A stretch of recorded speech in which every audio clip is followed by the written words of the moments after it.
Aleluia. Na verdade, no dia em que Deus, Ele nos chamou aqui para ser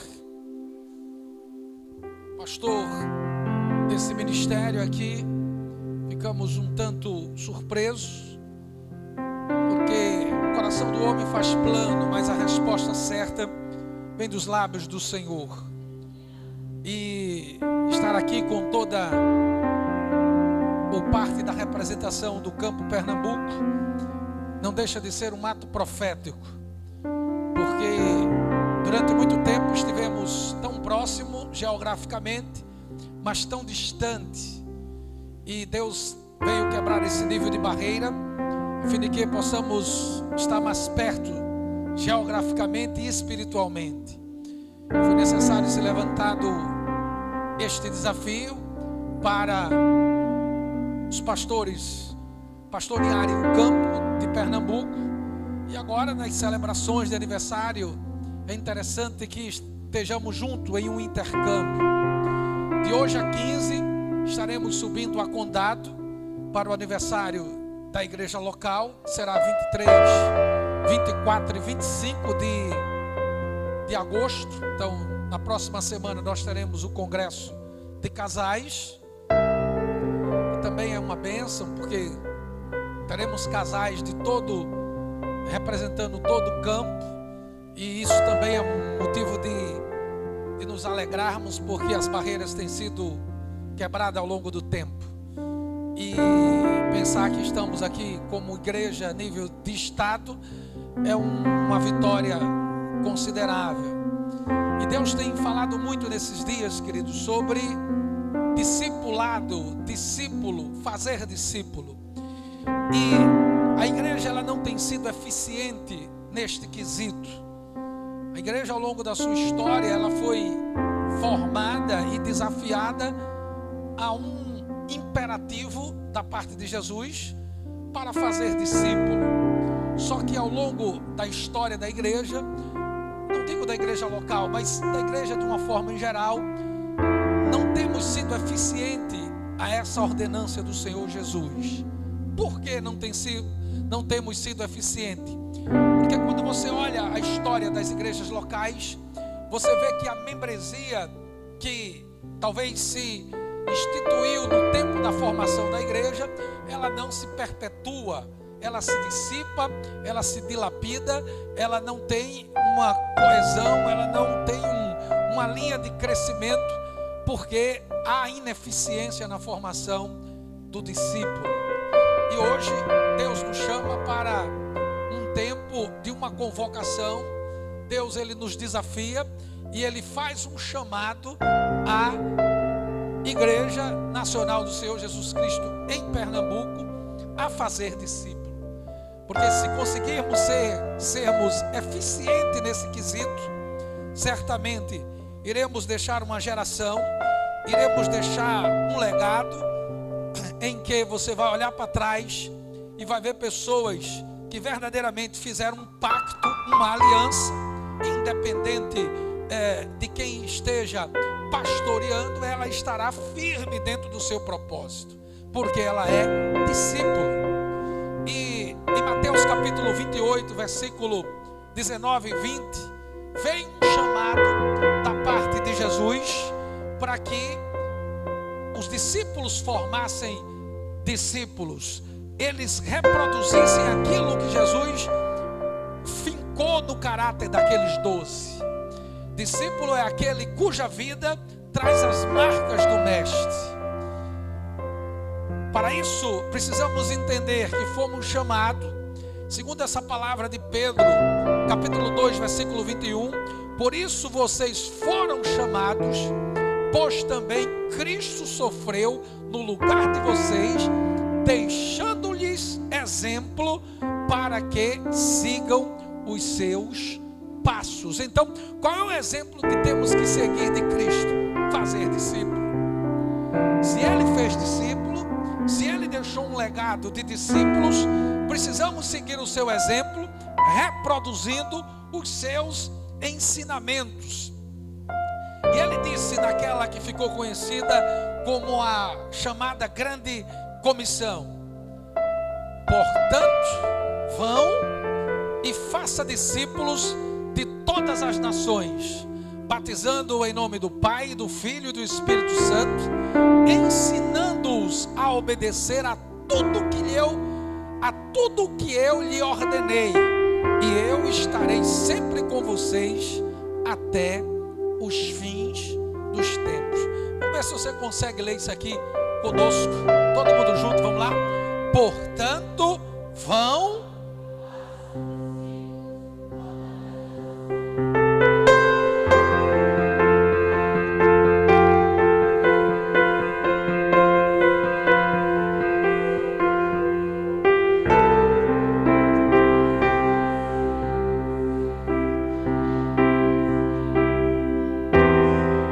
Aplauda o nome do Senhor.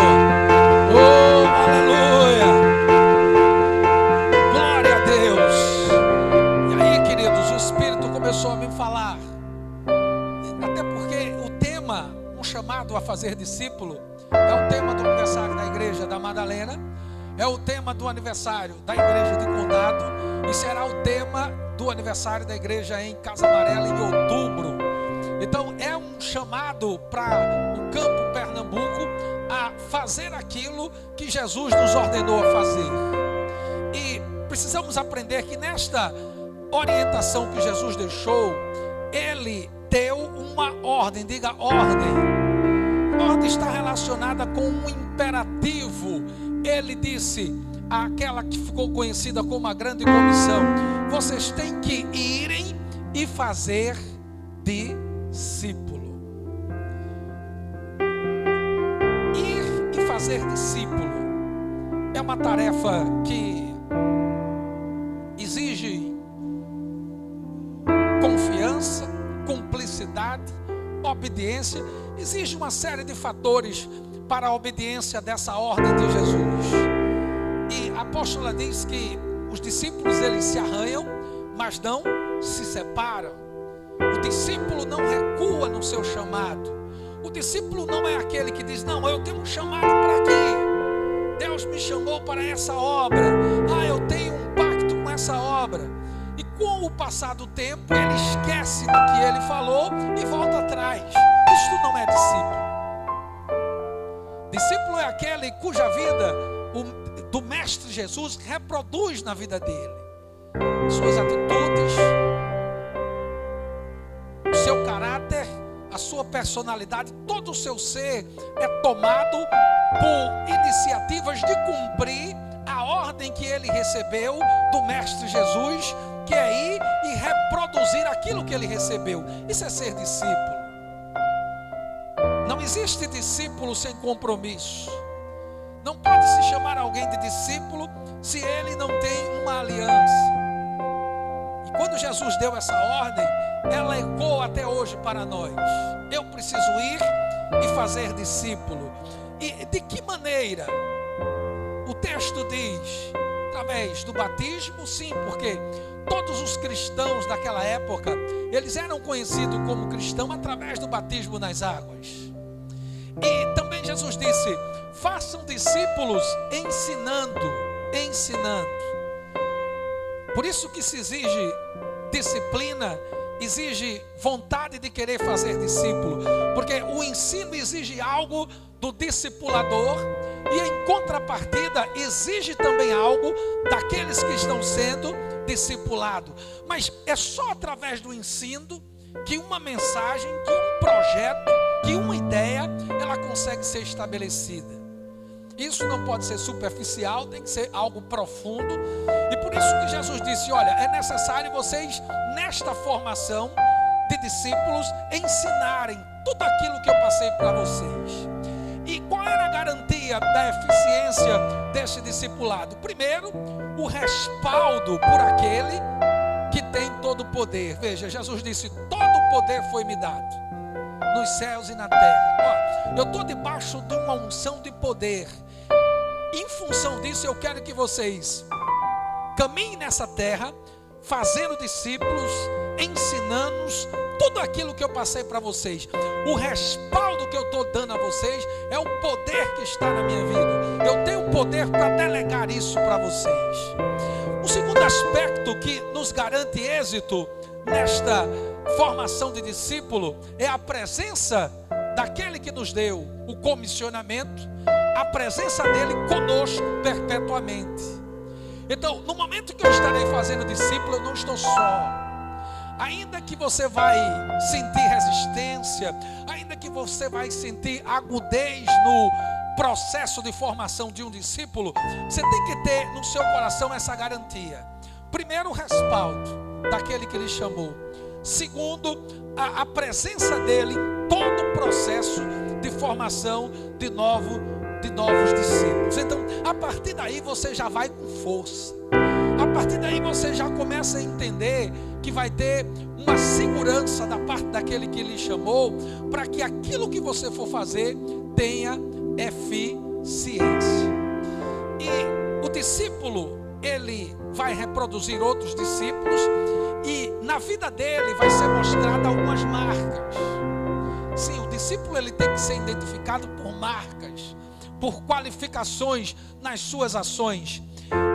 E Deus começou a me mostrar algumas marcas de um verdadeiro discípulo. E para que o discipulado ele seja eficiente, ele precisa também ser sustentado por alguns valores. Então, as marcas de um discipulado eficiente, a primeira dela é relacionamento. Nós não iremos fazer discípulos robustos, saudáveis, comprometidos, sem essa marca no nosso discipulado. Diga, relacionamentos. E relacionamento fala, queridos, de integração, de ligação. Relacionamento nos fala de convivência, de algo efetivo. E se quisermos ter um discipulado eficiente, precisamos começar a desenvolver relacionamentos. Agora, não entenda relacionamento com aquela ideia equivocada de que o sujeito tem que estar na sua casa e você na dele 24 horas por dia, que a pauta que você vai fazer talvez com a sua família, você tem que levar o discípulo. Não, isso não está relacionado diretamente com isso, porque existem pautas que é para a família, aí você não vai levar o seu discípulo. Mas esse relacionamento aqui, ele é no dia a dia. É você ter a compreensão que você precisa levar aquele que está sendo discipulado em oração, segurar nas pontas do altar pela vida dele, procurar saber como ele está, procurar saber se ele tem interesse de ser discipulado. Sim, porque só vai haver um discipulado eficiente se quem está sendo discipulado tem interesse de ser discipulado. Deixa eu explicar novamente. Só vai haver um discipulado eficiente se aquele que está sendo discipulado, ele tem interesse de ser discipulado. Se ele tem interesse de estar nas reuniões, se ele tem interesse de estar nas convocações que o líder faz para ele, se ele tem interesse de se submeter à pauta que a ele vai ser apresentada. Então, nesse relacionamento tem que haver reciprocidade por parte do discipulador e por parte daquele que está sendo discipulado. E aí sim começa a haver o chamado relacionamento, que é sustentado em algumas bases. 3 bases eu coloquei aqui. Primeira base, a base da fidelidade. Diga, fidelidade. Não pode haver relacionamento sem fidelidade. O discípulo precisa ser fiel ao chamado. O discípulo ele precisa ser fiel àquilo que ele está sendo ensinado. E a partir daí desenvolver um relacionamento com o seu discipulador nas bases da fidelidade. Ora, Jesus teve uma equipe de 12, onde um não foi fiel, onde um se pactuou com Jesus, mas ao longo da sua caminhada, ele não externalizou atitudes de alguém que era fiel. Primeiro, ele roubava as ofertas. eram levantadas.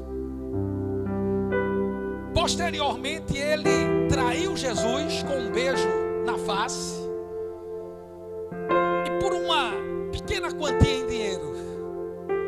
Mas esse que foi infiel, ele pagou um preço muito alto.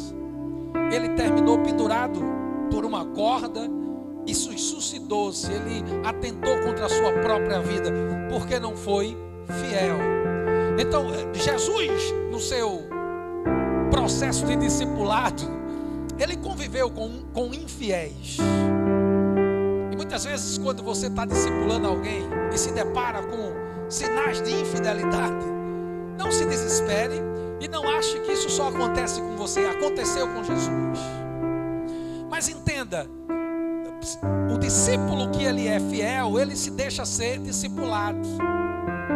Dentro desse relacionamento de discipulador e discípulo, precisa haver disciplina. Diga disciplina.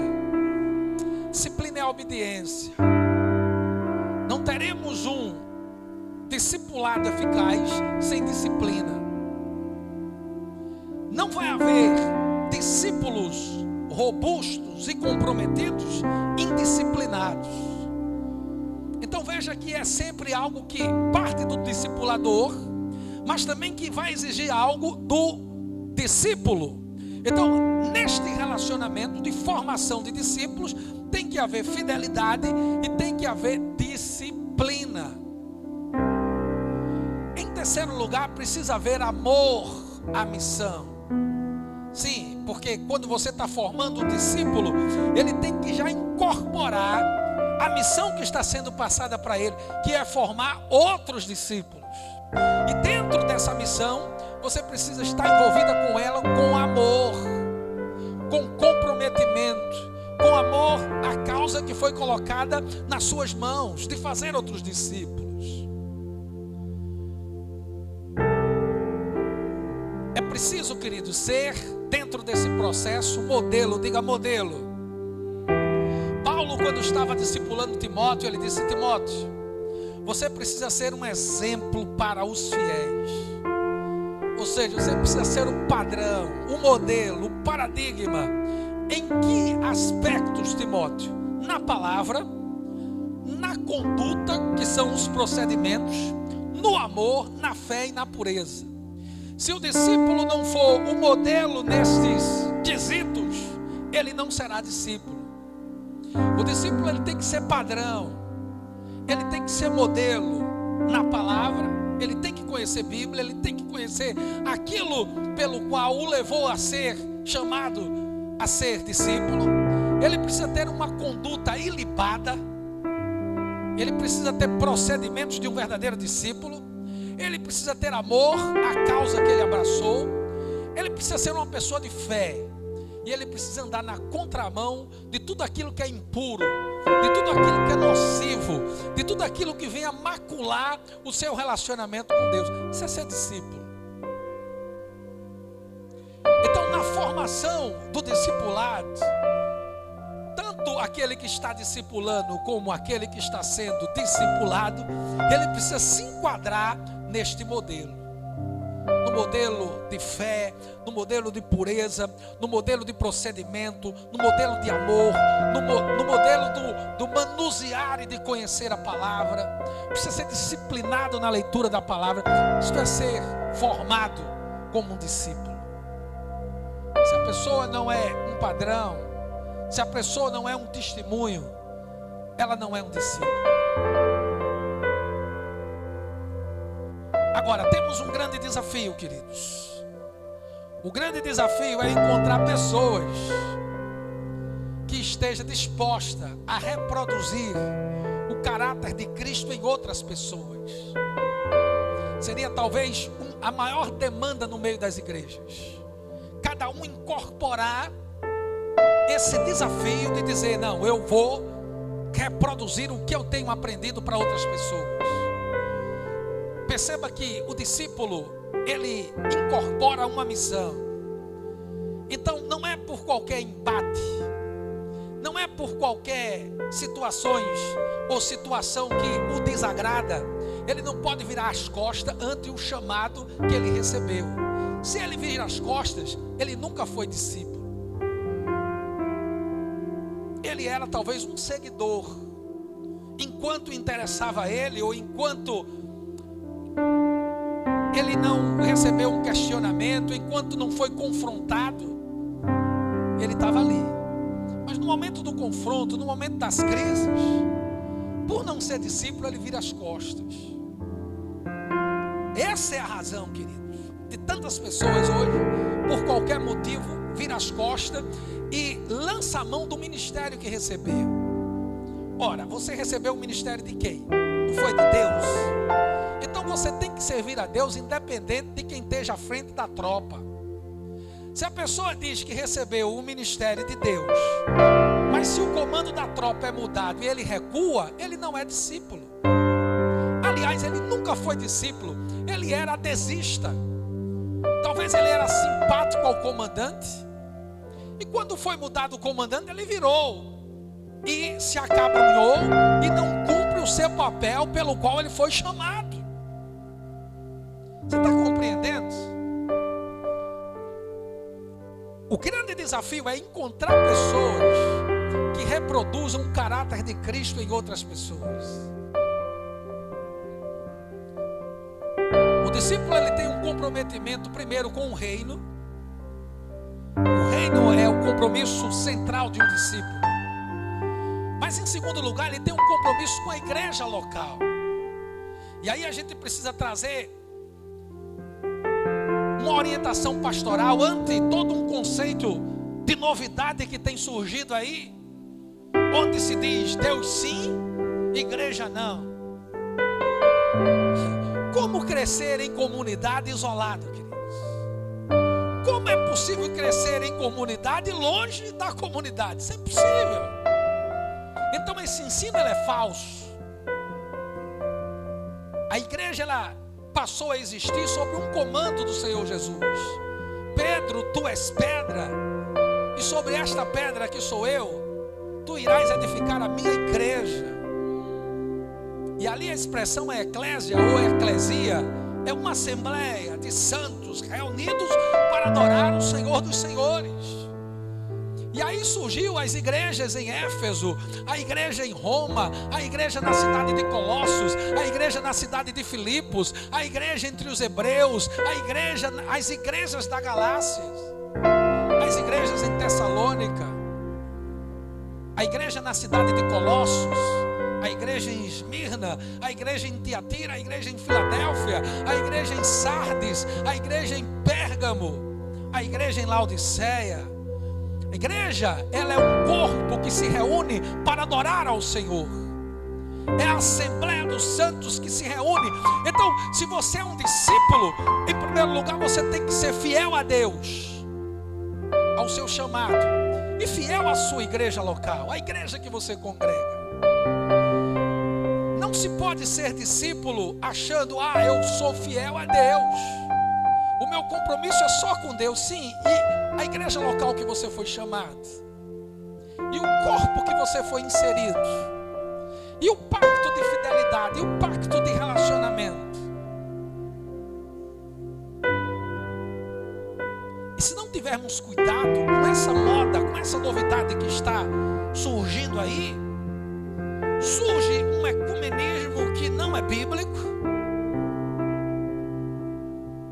onde há simplesmente um ajuntamento, mas não há formação de discípulo.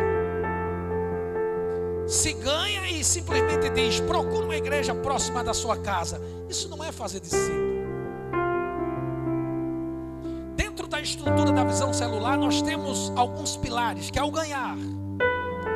E depois que se ganha, entra-se em um processo de consolidação, onde nós temos hoje a chamada Universidade da Vida, onde você é desafiado a ter uma vida abundante em Cristo Jesus. Depois da consolidação, entra um processo que chamamos de treinamento ou discipulado. Eu tenho estudado a questão da consolidação e do treinamento ou do discipulado E vejo que a própria consolidação, ela já é um início do processo de discipulado. Porque na consolidação você é ministrado sobre ter uma vida abundante, você é levado a ter um encontro profundo com Deus, e depois você passa por mais 4 palestras, que tudo aquilo é ensino, tudo aquilo não deixa de ser um discipulado.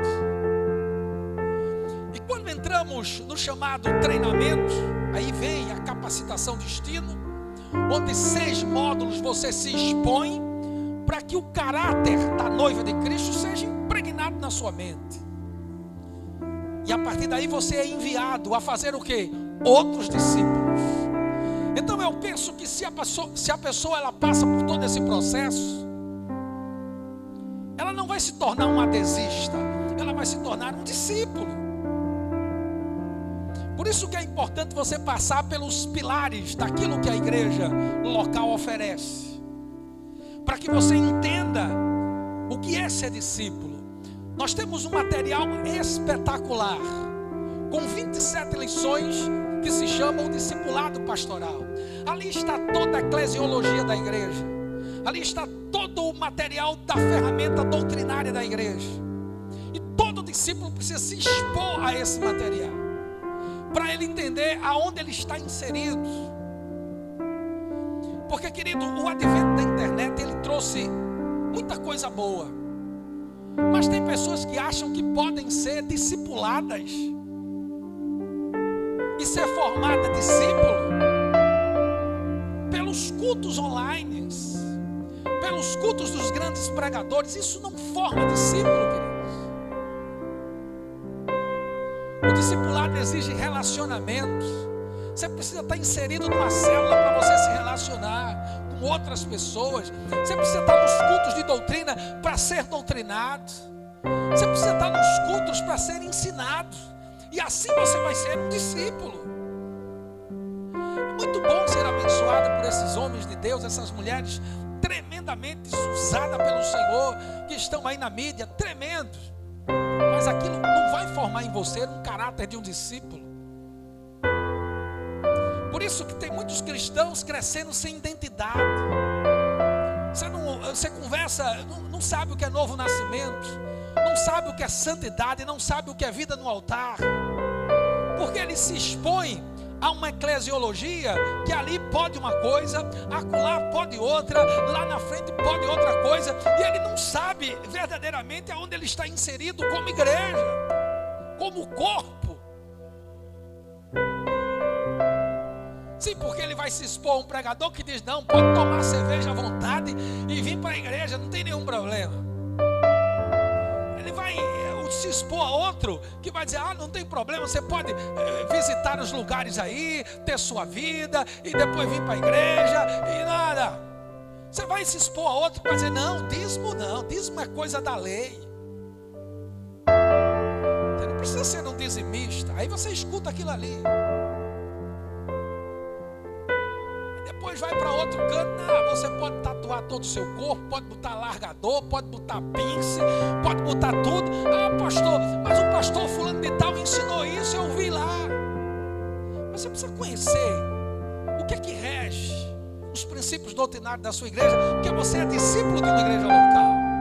Então veja como é danoso esse conceito de novidade que está surgindo por aí. Nós temos uma meta central que é o reino, amém, irmãos? A igreja vai fazer um culto ali, está precisando de cadeiras, pode levar todas as cadeiras do templo, pode levar. É para o reino, é para propagar, divulgar o evangelho, pode levar. Pastor, nós estamos precisando de uma caixa de som, pode levar, meu filho. É para o reino.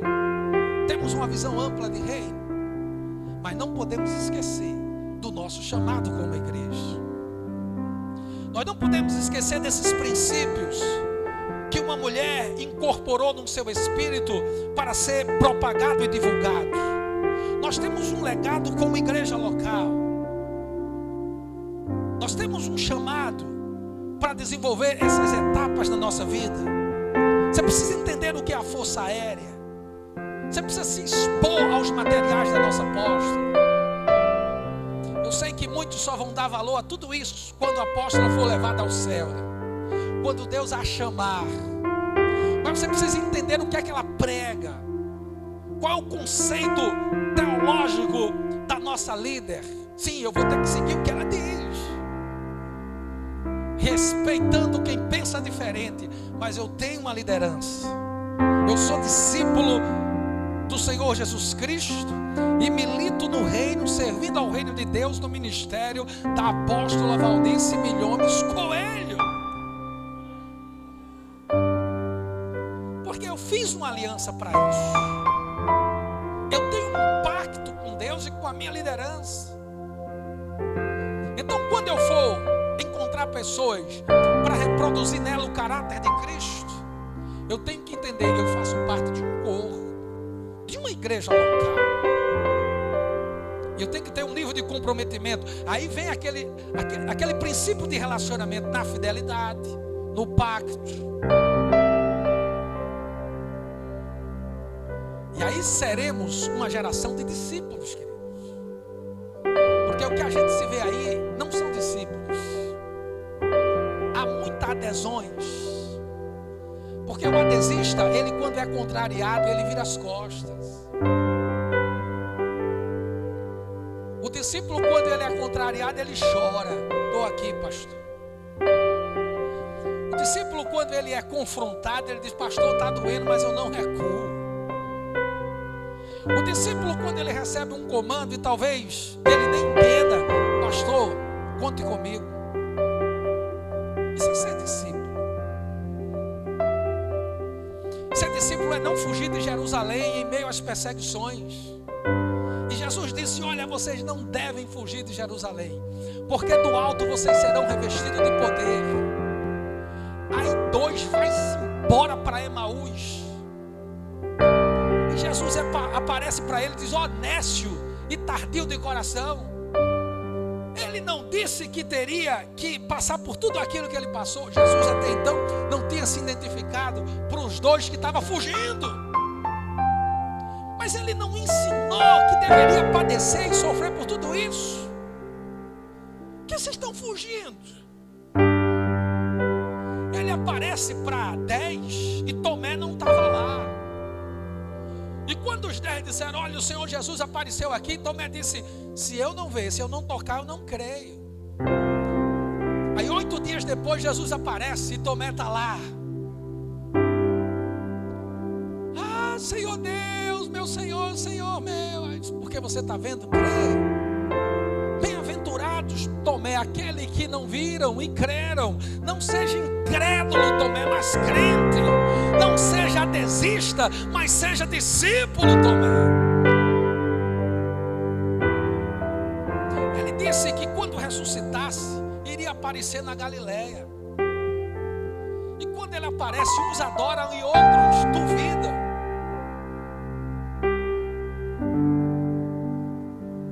Porque não eram discípulos.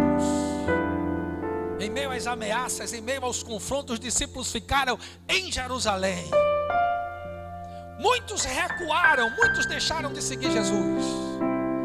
Mas 120 entraram no cenáculo, debaixo de uma promessa: não saia da cidade, porque do alto vocês serão revestidos de poder. E 120 discípulos estavam ali. 1 dia, 2 dias, 3 dias, 4 dias, 5 dias e nada aconteceu. O revestimento não veio no 6º dia, nem no 7º. E já fazia 47 dias que Jesus tinha sido crucificado. No 10º dia da reunião, 50 dias após a ressurreição, completando o dia de Pentecoste, aqueles 120 discípulos estavam ali. E o de repente de Deus veio.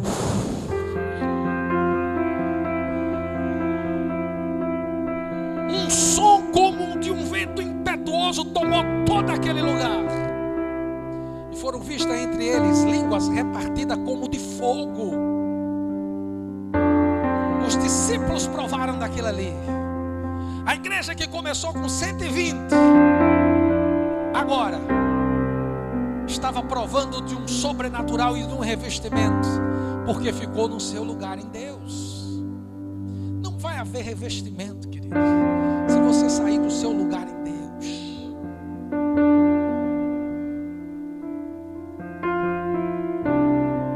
Aqueles que visitavam Jerusalém pensavam que aqueles que estavam ali estavam embriagados, e Pedro se levanta: não!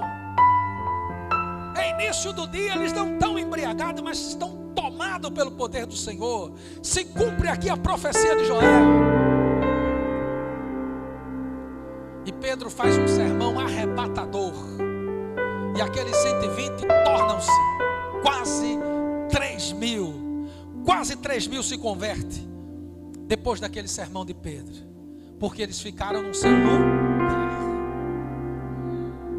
Eles não se moveram, porque Jesus foi embora. Eles não saíram do seu lugar porque Jesus não estava mais liderando eles.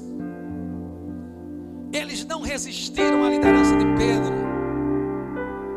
Os discípulos não resistiam à liderança de Filipe, de Mateus. Eles incorporaram o desafio, porque eram discípulos. Eles dentro da igreja não trabalhavam contra os líderes que ali estavam, colocados pelo Senhor. Pelo contrário, eles saíam pregando a palavra, e Jerusalém foi visitada com um mover sobrenatural. Jesus foi levado ao céu e deixou quem? Seus apóstolos. E os discípulos ali, que absorveram aquela mensagem, trabalharam, se lançaram. Eles fizeram a sua parte. E a Bíblia diz que a igreja ia o quê? Crescendo. E a cada dia o Senhor ia acrescentando o número daqueles que se convertiam, porque eles eram discípulos. E nós estamos hoje aqui, depois de 2019 anos se passaram 2019 anos. Estamos aqui como cristãos, porque discípulos incorporaram a mensagem salvífica do Evangelho e reproduziram no caráter de outras pessoas o caráter de Cristo. E essa mensagem salvadora chegou até a mim, chegou até você. E o que é que temos que fazer com isso? Guardar no nosso coração? É muito bom? Não, tem que ser reproduzido.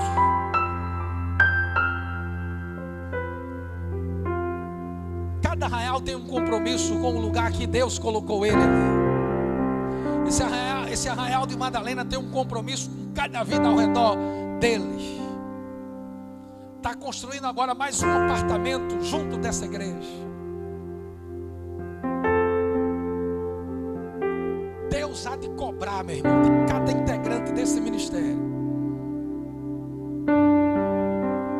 As vidas que estão ao redor desse arraial. Da mesma maneira, Deus vai cobrar em Casa Amarela cada vida que gravita em torno daquele arraial. Da mesma maneira Condado, da mesma maneira Goiânia, da mesma maneira Olinda. Porque o grande desafio é encontrar pessoas dispostas a reproduzir o caráter de Cristo em outras pessoas. Porque cristianismo não é religião, cristianismo é relacionamento.